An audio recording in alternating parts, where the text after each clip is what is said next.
반갑습니다. 붓다의 복과 지혜입니다. 부처님의 가르침에 따르면 이 세상 모든 것은 무상하며 영원하지 않습니다. 모든 것은 생멸을 반복하며 집착과 탐욕은 우리를 끝없는 윤회의 고리 속에 가두어 고통과 괴로움에 빠지게 합니다. 그러나 무상의 이치를 깨달은 자는 바다처럼 넓은 마음으로 모든 것을 포용하고 어떠한 상황에서도 평온을 유지할 수 있습니다. 부처님께서는 우리에게 인연의 속박에서 벗어나라고 가르치셨습니다. 집착과 미움에서 벗어나기 위해서는 먼저 무상의 본질을 이해하고 우리의 마음을 평화롭게 다스리는 법을 배워야 합니다. 그것이 바로 참된 자유로 가는 길입니다. 자, 그럼 무상의 이치를 깨달은 자는 바다처럼 넓어 모든 것을 포용 대응할 수 있다. 그 여정을 함께 가볼까요? 옛날 어느 마을에 지혜로운 스님이 살고 있었습니다. 스님의 이름은 석가모니 부처님이었고, 그는 사람들에게 무상의 이치와 해탈의 길을 가르치기 위해 애쓰고 있었습니다. 많은 이들이 스님의 가르침을 따르며 마음의 평온을 찾고자 했습니다. 어느 날 한 젊은이가 스님을 찾아와 물었습니다. 스님, 저는 삶이 너무나 괴롭습니다. 사람들과의 인연에서 상처받고 계속되는 고통 속에서 헤어나오지 못하고 있습니다. 어떻게 하면 이 고통에서 벗어날 수 있을까요?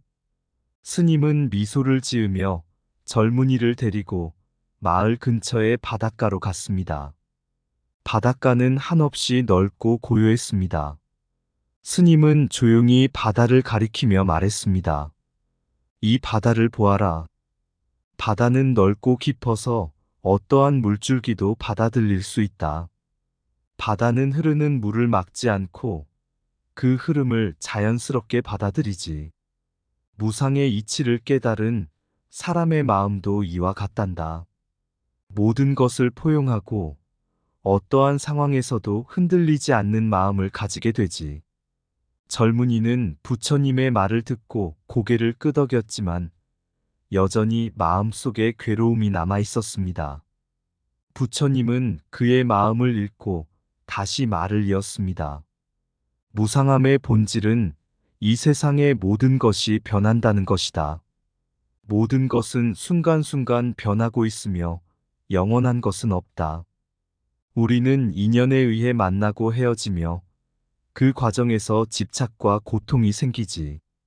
그러나 집착을 버리고 무상의 진리를 깨닫게 되면 우리는 더 이상 고통에 휘둘리지 않게 된다.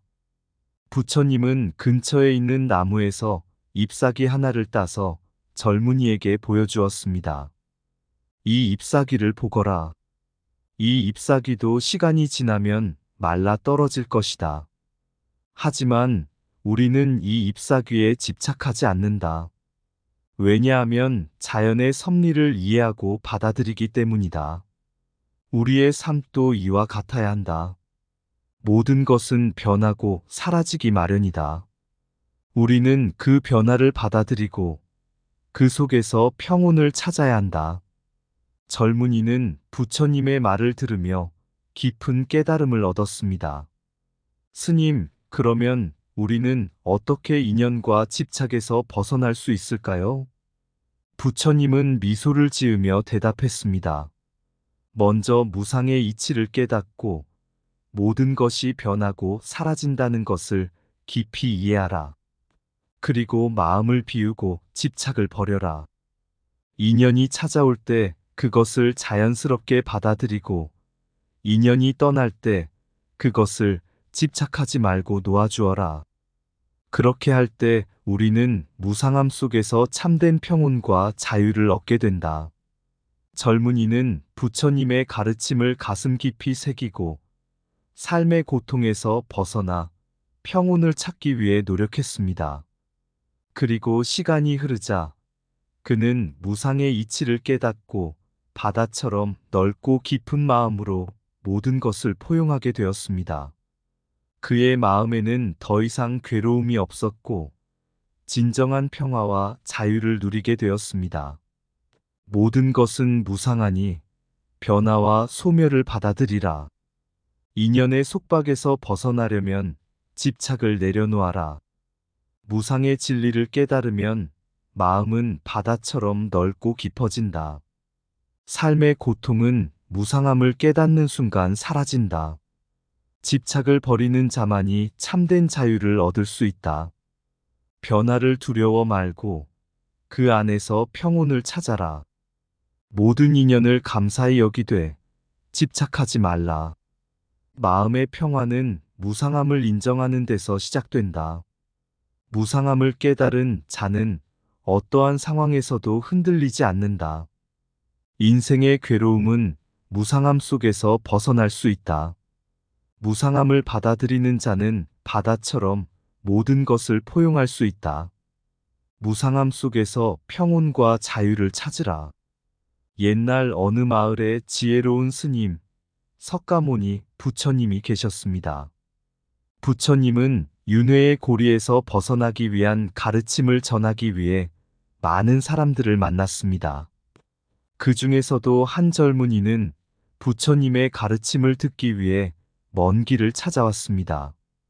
젊은이는 부처님께 물었습니다. 스님, 저는 이 세상에서 끊임없이 반복되는 고통과 괴로움 속에서 살고 있습니다. 어떻게 하면 이 고통의 윤회에서 벗어날 수 있을까요? 부처님은 조용히 미소를 지으며 말을 시작했습니다. 중생의 삶은 마치 다람쥐가 쳇바퀴를 돌듯 끝없이 반복되는 윤회의 고리 속에 갇혀 있다. 우리는 삶과 죽음을 반복하며 그 과정에서 많은 고통과 괴로움을 겪게 되지.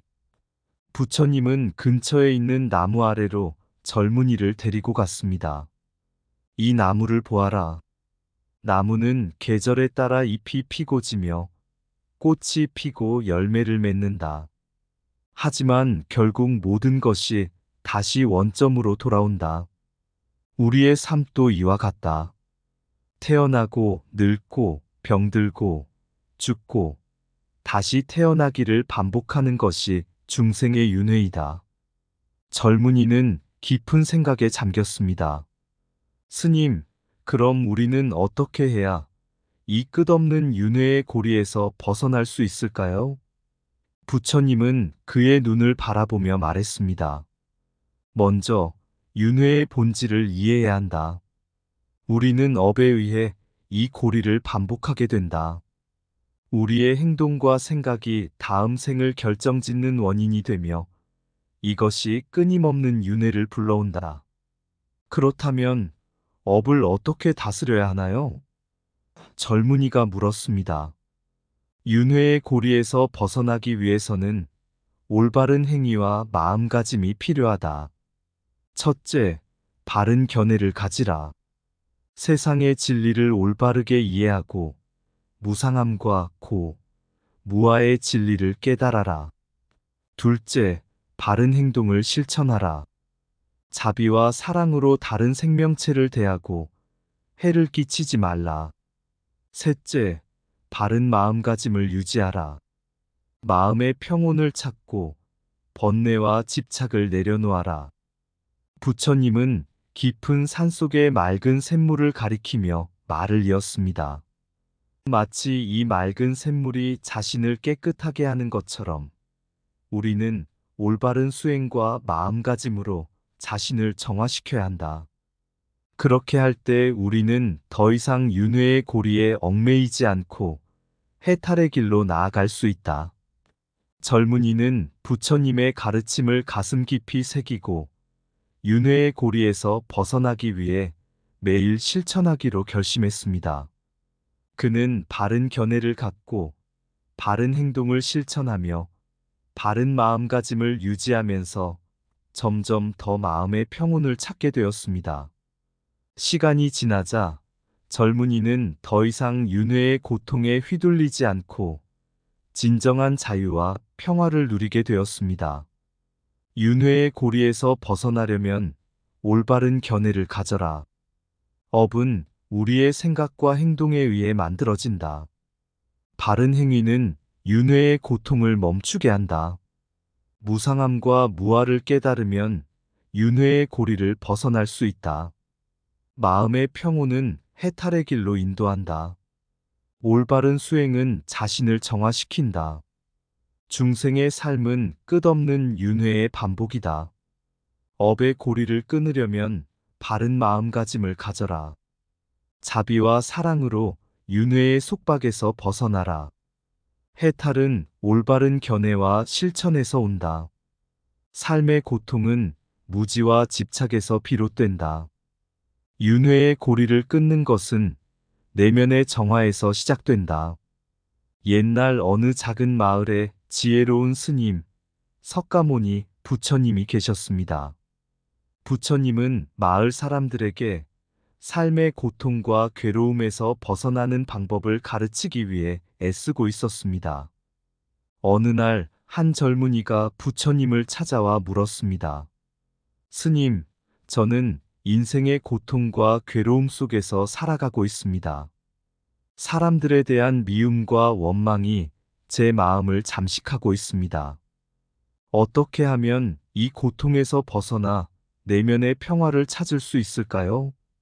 부처님은 미소를 지으며 젊은이를 데리고 마을 근처의 연못으로 갔습니다. 연못은 맑고 고요했으며 그곳에서 부처님은 말을 시작했습니다. 이 연못을 보거라. 물이 맑고 고요하듯이 우리의 마음도 본래는 맑고 평화롭다. 그러나 집착과 미움이 우리의 마음을 흐리게 만든다. 부처님은 연못가에서 작은 돌을 주워 연못에 던졌습니다. 물결이 일며 연못의 고요함이 깨어졌습니다. 이 돌이 연못에 일으킨 물결처럼 우리의 집착과 미움이 마음의 평화를 깨뜨린다. 인생의 고통과 괴로움은 바로 이런 집착과 미움에서 비롯된다. 젊은이는 깊은 생각에 잠겼습니다. 스님, 그렇다면 우리는 어떻게 집착과 미움에서 벗어날 수 있을까요? 부처님은 다시 미소를 지으며 대답했습니다. 먼저 집착이 무엇인지 깨달아야 한다. 우리가 집착하는 모든 것은 무상하며 영원하지 않다. 그것을 깊이 이해하고 받아들이는 것이 첫걸음이다. 무상함을 깨닫게 되면 우리는 더 이상 집착에 얽매이지 않게 된다. 미움도 마찬가지다. 미움은 우리 자신의 마음을 괴롭히고 다른 사람에게도 고통을 준다. 미움을 내려놓기 위해서는 자비와 사랑으로 마음을 채워야 한다. 다른 사람의 입장에서 생각하고 그들의 고통을 이해하려고 노력하라. 자비와 사랑은 미움을 녹이는 강력한 힘을 가지고 있다. 부처님은 연못가의 아름다운 연꽃을 가리키며 말을 이었습니다. 이 연꽃은 진흙 속에서 자라나지만 그 꽃은 맑고 아름답다. 우리도 마찬가지다. 삶의 고통과 괴로움 속에서도 마음을 맑고 아름답게 가꿀 수 있다. 내면의 평화를 찾기 위해서는 먼저 미움과 집착을 내려놓고 자비와 사랑으로 마음을 채우는 용기가 필요하다. 젊은이는 부처님의 말을 깊이 새기고 자신의 마음을 돌아보았습니다. 그리고 결심했습니다. 스님, 저는 이제부터 미움과 집착을 내려놓고 자비와 사랑으로 마음을 채우겠습니다. 내면의 평화를 찾기 위해 용기를 내어 실천하겠습니다. 부처님은 따뜻한 미소로 젊은이를 격려했습니다. 그렇다. 내면의 평화를 찾는 용기는 삶의 모든 고통과 괴로움에서 벗어나게 해줄 것이다. 그 길을 걸어가며 너는 진정한 자유와 평화를 누리게 될 것이다. 젊은이는 부처님의 가르침을 가슴 깊이 새기고 매일 마음의 평화를 찾기 위해 노력했습니다. 그는 집착과 미움을 내려놓고 자비와 사랑으로 마음을 채우며 점점 더 평온해졌습니다. 시간이 흐르자 젊은이는 진정한 자유와 평화를 누리게 되었습니다. 인생의 고통은 집착과 미움에서 비롯된다. 집착을 내려놓는 것이 평화의 첫걸음이다. 미움을 자비와 사랑으로 녹여라. 내면의 평화를 찾기 위해 용기를 내라. 무상함을 깨달으면 집착에서 자유로워진다. 자비와 사랑으로 마음을 채워라. 미움은 마음의 괴로움이다. 연꽃은 진흙 속에서도 아름답게 피어난다.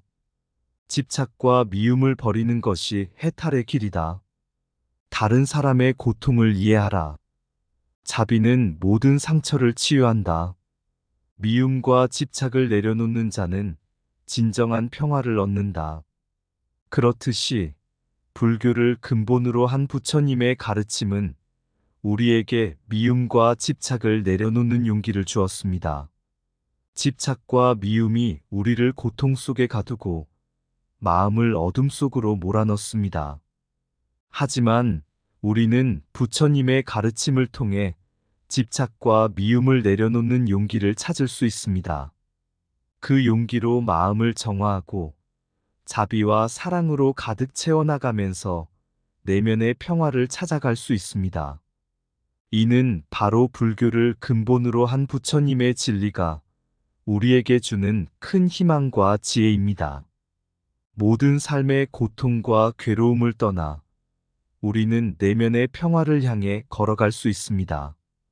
무상의 이치를 깨달은 자는 바다처럼 넓어 모든 것을 포용한다. 윤회의 고리를 벗어난 자는 하늘처럼 자유롭고 평온하다. 미움과 집착을 내려놓는 용기를 가진 자는 꽃처럼 아름답게 피어난다. 내면의 평화를 찾은 자는 산처럼 고요하고 안정된다. 부처님의 가르침은 바람처럼 자유롭게 퍼져나간다. 그리하여 우리는 모두 무한한 영광과 자유를 누릴 것이다. 이상 붓다의 복과 지혜였습니다. 오늘도 복지 구족한 날 되세요. 구독과 좋아요는 붓다의 복과 지혜를 밝히는 큰 자비의 등불이 됩니다.